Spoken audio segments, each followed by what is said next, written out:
Beyond the furthest explorations of the Matoran, out of the knowledge of most explorers, merchants and smugglers, lie two colossal island chains known collectively only as the Southern Islands.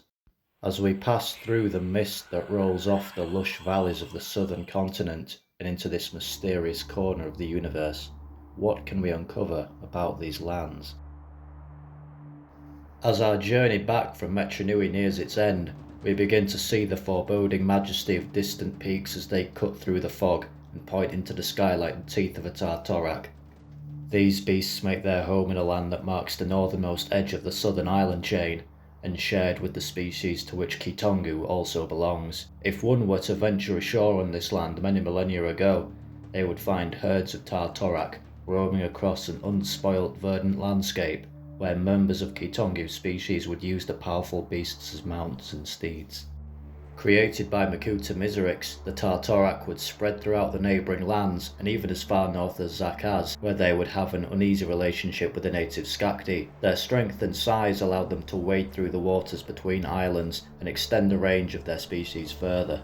But now, as we make this trip and document the journey, this unnamed island is eerily silent, any previous civilization long abandoned.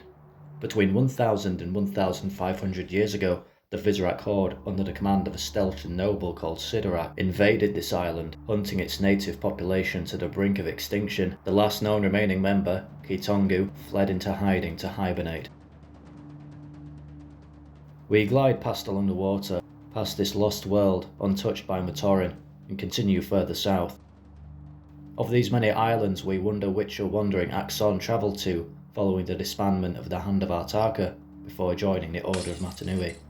Not even the Baraki, then part of the League of the Six Kingdoms, ventured this far due to the remoteness and lack of strategic importance of the islands.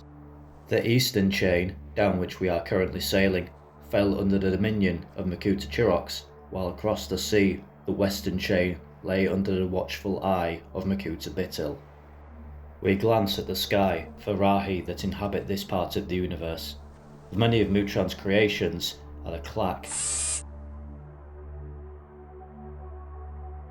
winged creatures that roost from crags and flit from perch to perch in swarms. With the ability to emit a sonic scream, among the most powerful Rahi abilities in the Matoran universe, capable of neutralizing a Makuta, swarms of them may have come down from Artidax on the northern chain of these islands following Miserix's escape.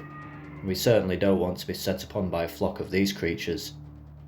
Obscured by long forgotten records that predate the Matoran is the origin of Botar's species, though ancient knowledge suggests it is one of these southern islands where they come from. A savage species, exotic, much different to any that developed in the north of the universe and the Matoran civilization. They boast a natural ability to teleport not just themselves but anything they're in contact with. Unlike his fellow Order of Matanui members Axon and Brutaka, Botar's physiology allowed him to forego wearing a kanohi without being weakened, though he was technically able to wear one. And with that, we have travelled the length of the Matoran universe, from its northernmost point to its southern. But we have not travelled its breadth.